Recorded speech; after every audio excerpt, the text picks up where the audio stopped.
and welcome everyone to our Teaching Sparks series. Today is going to be all about authentic and actionable feedback. And I'm really excited today because I'm joined by two of my teammates, John and Melina. And we're going to talk about several of the kind of innovations that we've heard about from folks on campus. We're going to show you a couple of things. And as you guys know, if you've been to our Teaching Sparks series, you know that these are lightning speed round fashion. We're going to throw a lot of ideas at you.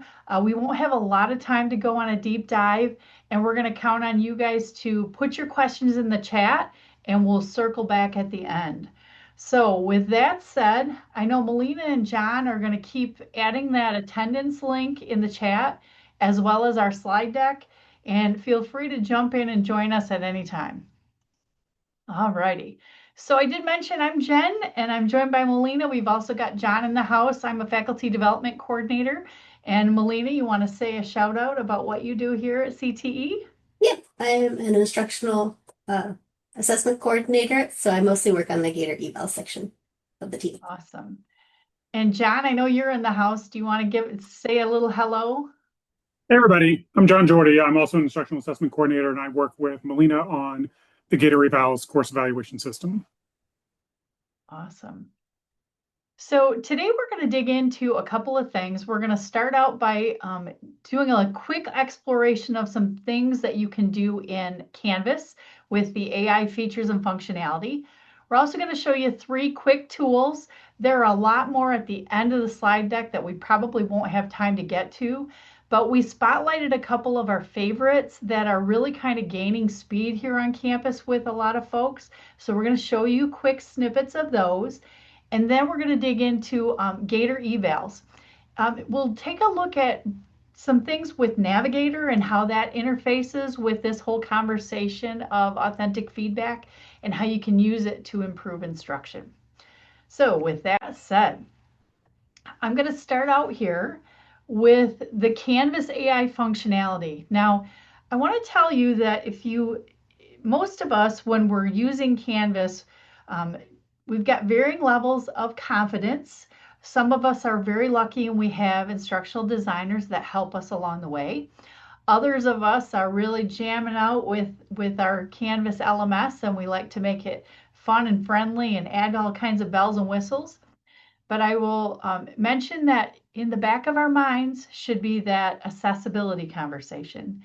So please make sure that you are dealing with the accessibility thing in the back of your mind. Thank you, Melina. We all set? Okay. So a couple of things with regards to, let me go ahead and let me switch gears here, Melina. Let me grab that from you.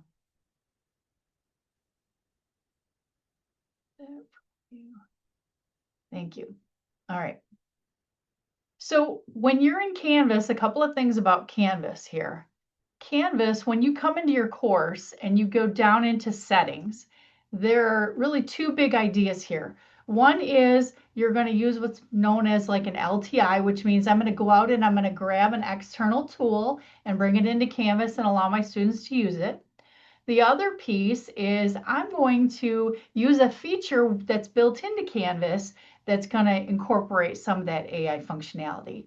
So there's really 2 places that we're going to turn this stuff on if you're not really familiar with Canvas. And I'm going to go into settings down on the bottom left, and I'm going to come across to navigation.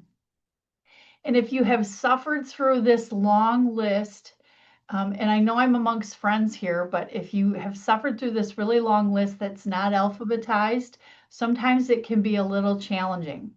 But several of the tools that we're going to talk about today, like Packback, Feedback Fruits, Perusall, here's Packback, these are all listed in that navigation list. And you click on the 3 dots and you enable it. And that's how you're going to turn it on for your students. The other thing that we're going to show you today, these are feature options, a different element of the Canvas. And it's really about features and functionality. And you're turning on opportunities for students to use this in the course, or you're turning it on for you to use with your students. And one of them that we're going to spotlight today is this Ignite AI Summaries, which is feature in preview. And you can turn it on by clicking on this red X and you just enable it. So there's a lot of AI functionality right here. I'm going to just show you the discussions, but you can see this list is growing. And so the AI functionality for rubrics and courses, etc., are all out there.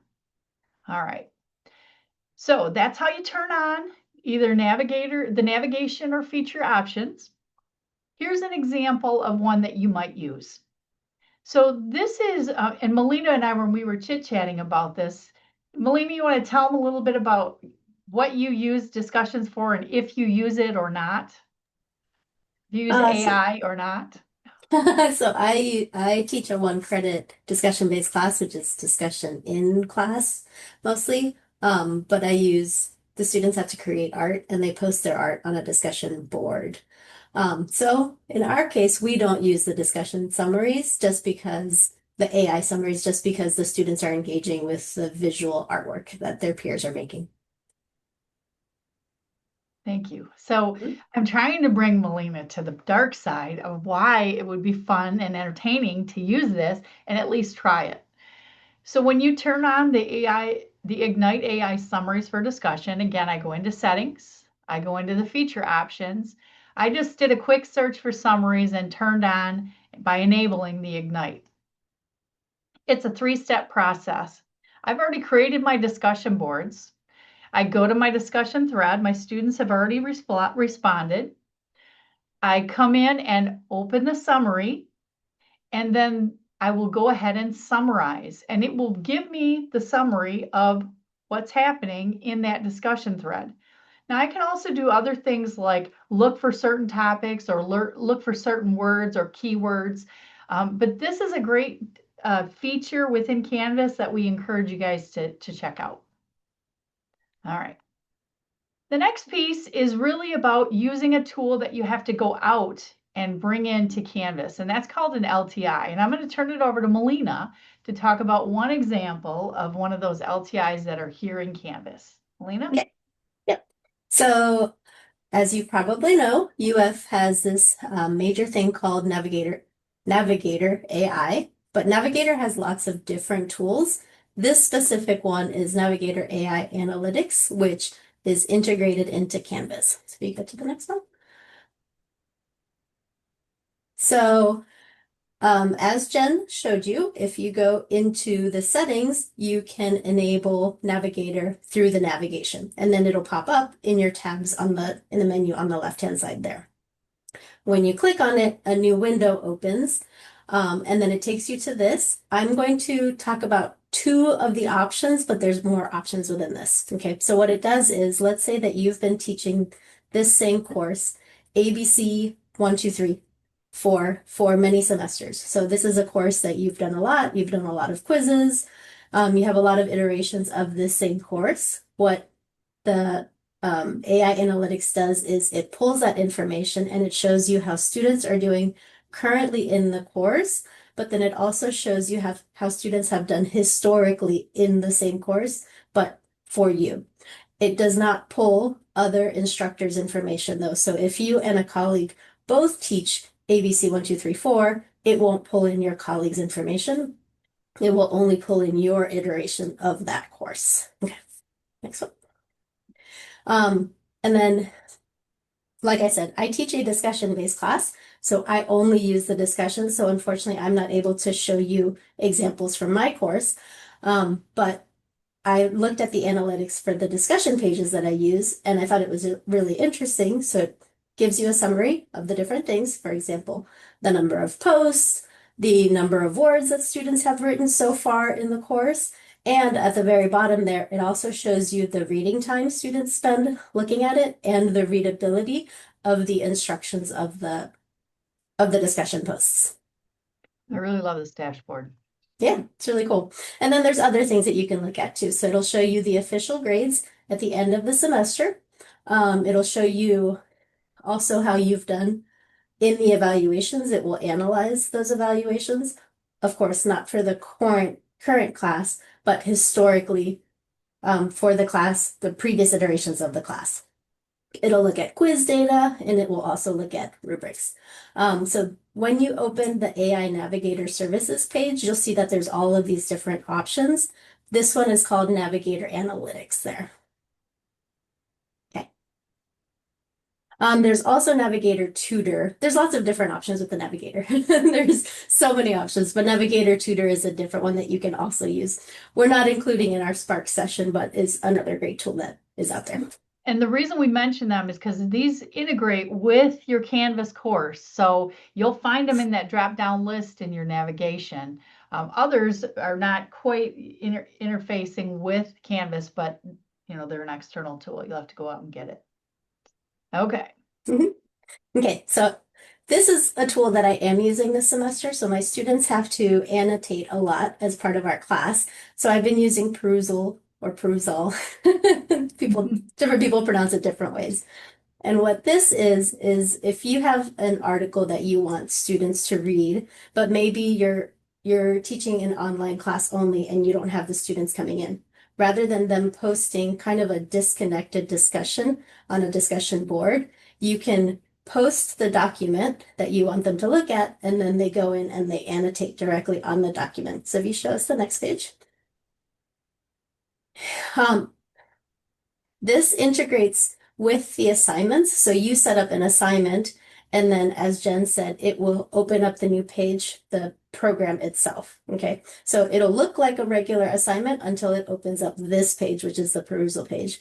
And what it looks like is the students go in and they highlight the sentence, the paragraph, the phrase, whatever they want to annotate on. And then you as the instructor can see that full list of student comments so that you can see, oh, what were some of the most popular things that they were commenting on? Were they responding to each other?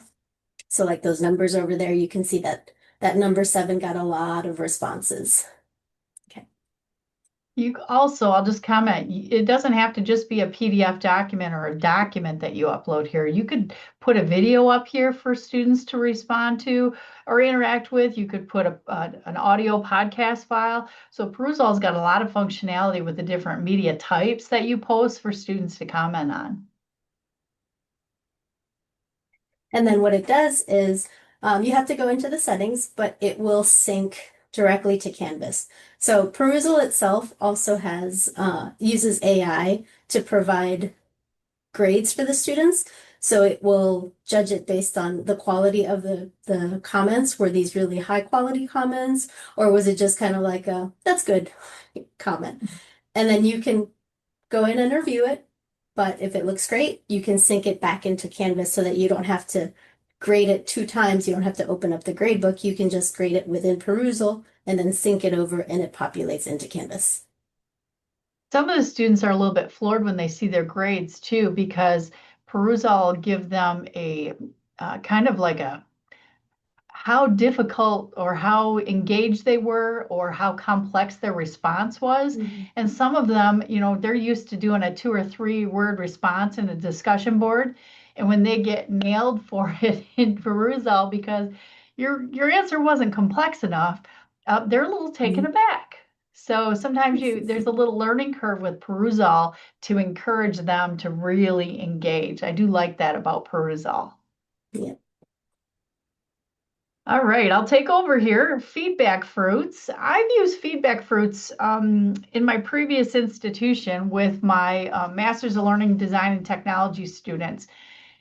What I used it for was definitely creating those social learning experiences. If there's anybody in the house that use Flipgrid and that like to have introduction videos of their students or Flip, I really like the feedback fruits because you can post video. You can use it for assessment and quick assessment questions. You can do a little bit of what you do in Perusal, but it has just a little bit of different look and feel. Annotation, students assessing themselves, that peer interaction, just a little different look and feel than Perusal. When you think about feedback fruits, there really are 3 buckets of AI interactions that you can do with it. And if you look at this menu, there's a lot of things that we can do in Canvas. However, Some of these really take it to the next level with that engagement piece, and they bring in a little bit of just kind of a different look and feel. One thing that I do appreciate about feedback fruits is the feedback templates. Sometimes I struggled with what I was going to have the students use feedback fruits for. Maybe I had an assignment, I had an article, and I was thinking, well, I want them to focus on these 3 key things. What can I have them do to interact with each other? There are templates here. I didn't really have to think about it. Oh, I want to do a peer and self-assessment of group contributions. I pull up the template and I can use it in feedback fruits. The other piece I really liked about feedback fruits is that I could target the 3 things I was looking for and it communicated it to the students. So I want you to focus on the visual interpretation, the context as it connects to the unit, or the definition or the connections that they made to the real world. I define the criterion in feedback fruits, and they know the criterion, and that helps them to humanize and craft their answers. So it's really kind of a helpful, structured way of them responding. It's kind of a coach. All right, next one is Packback. We have had several instructors on campus use Packback. The warning I'm going to give you about Packback is it does cost, and there's a little kickback that is required for your students. Heather Young has been using this. She actually shared some of her slides. She's been doing a lot of work with Packback. And really the piece that you need to understand with Packback is that it pushes the students to deepen their answers rather than just being simple responses. And they award what's called a curiosity score. Kind of like the things that I like about Perusall and feedback fruits, because they're pushing the students to really deepen their responses. Packback does that by assigning curiosity scores. It also gives them some feedback on, what to do next, So a little bit of coaching. So I'm going to show you a couple of things in Packback. This first one is an example of the post and then the defense, and it gives them this curiosity score, but it also coaches them in their writing. So it says, well, hey, here are a couple of things that you might want to add to your response before you submit it. And so that curiosity score coach helps them to take it to the next level. There's also a chat with an AI assistant, which most AI tools have nowadays, but it'll also score them before they turn it in. So before that post goes live, they've had lots and lots of feedback and lots of interactions with Packback with their AI tool to get to a better product to submit to you. And Packback also has a couple of larger ideas in the dashboard. So for example, here is these submissions for this writing assignment. You'll notice that there are curiosity scores, and there are also students that see that they've really not hit the mark, okay? So you've got several students that have really been pushing the envelope with their curiosity scores and others that really are not contributing. So the dashboard's a nice way for you to, circle back to your students and give them some feedback. All right, I'll turn it back to Melina, and I know John will be chiming in to talk a little bit about Gator evals.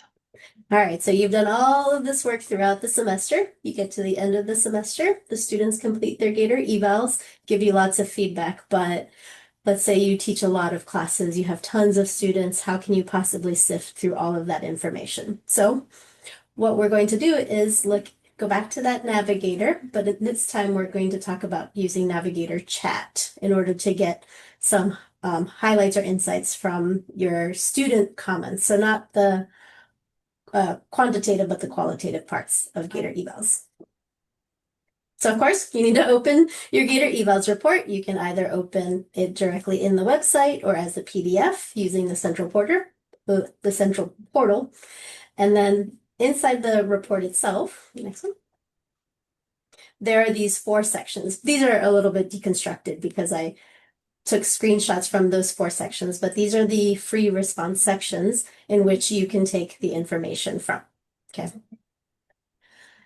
And then when you go to Navigator, this is a very, very simplified version of a prompt that John has been working with. So I simplified it in order for you to be able to see the different pieces. Okay, but basically you're going to ask Navigator Chat to analyze it for you, to come up with different categories, to explain those common concerns, pull some representative examples, and then also give some actionable recommendations for it. And then the last part is ignore things like I like the professor's shoes since they're probably not that useful. Okay. So you're going to use the prompt and then you can either copy and paste the comments themselves or you can upload it as a document depending on how you prepared your file. But here are some example results. So you can see that assignments was one of the categories that Navigator pulled from those comments. So it explains the pattern, what is it that students are commenting on, and then those action items. Rebalance the grading based on the comments that the students are giving. Or a different category that students focus on is feedback. So even when students are commenting on strengths, they might be highlighting various aspects that are strong, but maybe some things that could be a little bit better. Okay, so then again, there are some action items here, like using rubrics to increase transparency or doing feedback in a more timely manner. Okay.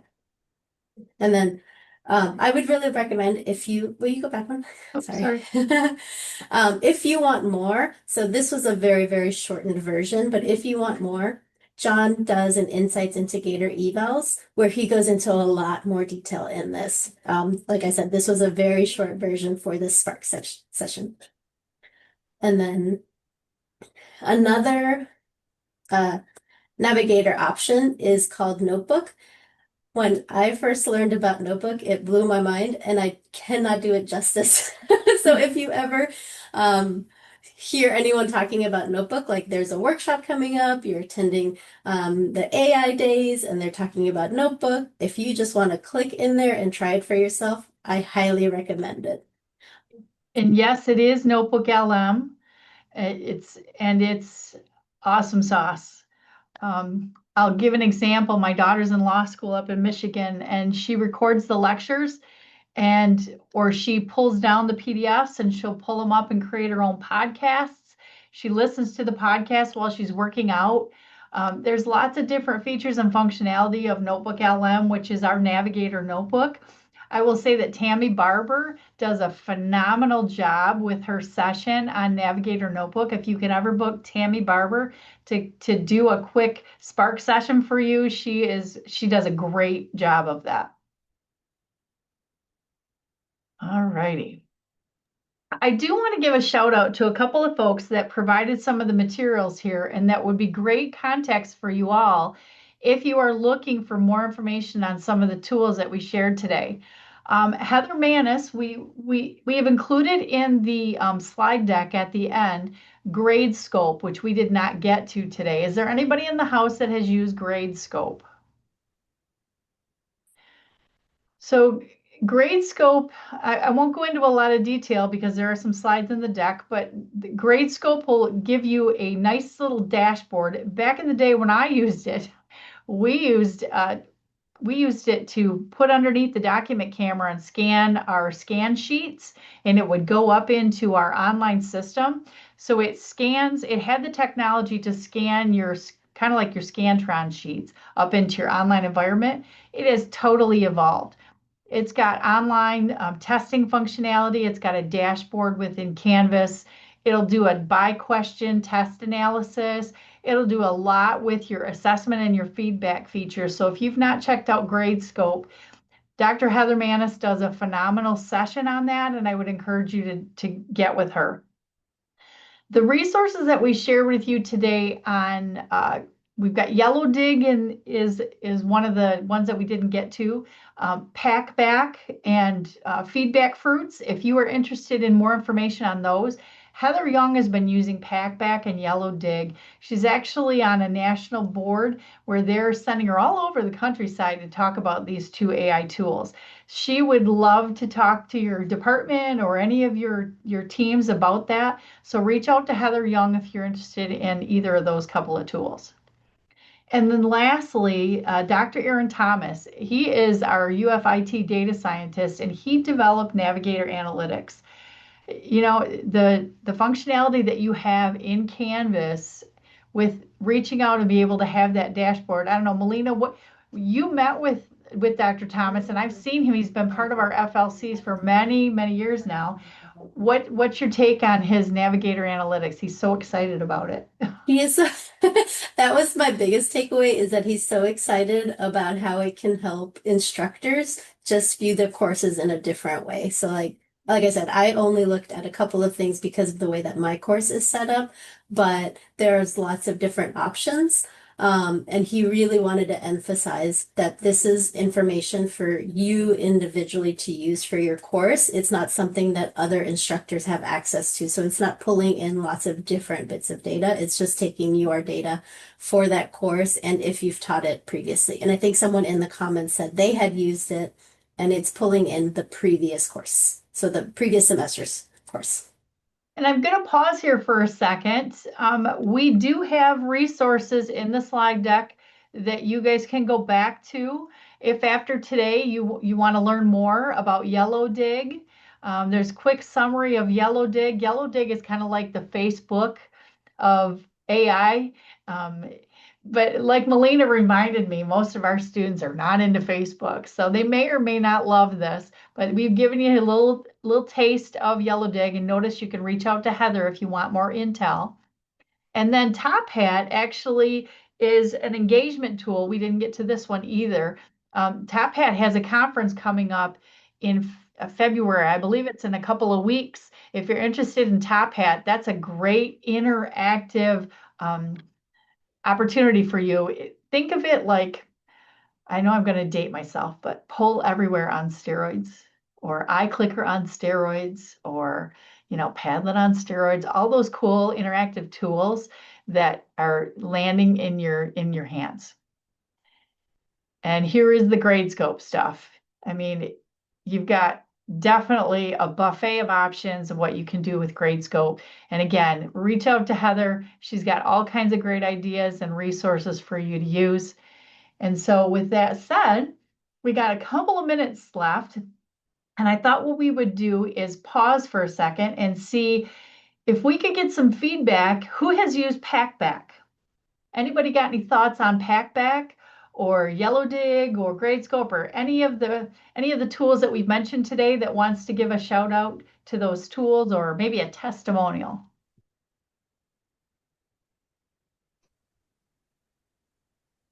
Jamie, tell us Yeah, about I'm it. not, I don't know where the raise your hand is in this damn app anymore, but I did have a comment in there. I and a colleague of mine used Yellow Dig pretty heavily in the last couple of years. I used it in my I actually used it for extra credit, but it was super helpful because I used it in my introductory entrepreneurship course, which averages about 800 students a semester. So 95% of the kids are online or all over the world, and it was a really unique way for them to interact with each other when they didn't have that classroom experience, or maybe they weren't on campus. And I would let them, I mean, I had prompts and posts regarding entrepreneurship, but I would let them post about anything, who's their dog or cat, or, and so they would take it anywhere. But I really felt like it was super helpful. Warrington had paid for it for a while, and they've since dropped it, I think only because two of us were using it. And I did see someone said you could use the pay model now, and I might think about that. But I really liked it just because of the social aspect of it. And while I've been told I could use discussions, it's just not the same, given the way it allows people to like and post and prompt and all that kind of unique stuff associated with a social tool. So anyway, that's my 2 cents about Yellow Dig. I've always enjoyed it. Awesome. Thank you, Jamie. I see Catherine kind of circle back to the Packback question about the leaderboard. Catherine, are you still with us? Yeah, here, What do you present. want to share about the leaderboard? Hello, friend. Hey, friend. Good to see you. Yeah, so Packback does some things really well. And one of the things they do well is they hide the leaderboard. So if students don't want to participate in, say, that competition, like sometimes that demotivates students, but sometimes it motivates students. So the ones that want to see the leaderboard to see where they're at on it can, but they have to select to. So that's kind of a nice choice. What you should know about Packback, it does not grade on content at all. So the students' conversation, they start by posting an open-ended question, and then defending their question, and then they answer other people's questions, and that's just how it works at Socratic, which is really great because there's pedagogy baked into the tool. But the problem is it could be totally off topic. So it really needs a human in the loop to make sure they're staying on topic. Awesome. Thank you, Catherine. I know we're out of time. Folks, if you didn't get a chance to get the slide deck, I will just mention that it is here on the screen. Or I'll see if John maybe can put it in the deck. There it is, right here. We'll put it one more time in the chat. And thanks everybody for being here. And thanks Melina and John for being on. And thanks for our friends in the house who had lots of great examples to share with us. Hopefully we'll see you guys again at our next Spark session. Have a great day. Also, when they're going to be sharing their own workshops. Yes, let's hear some more. Yes. Can I ask a question from Jamie? Oh, Yeah. he's gone. He's Maybe gone. James. Yeah. Can I still ask question if you have a second?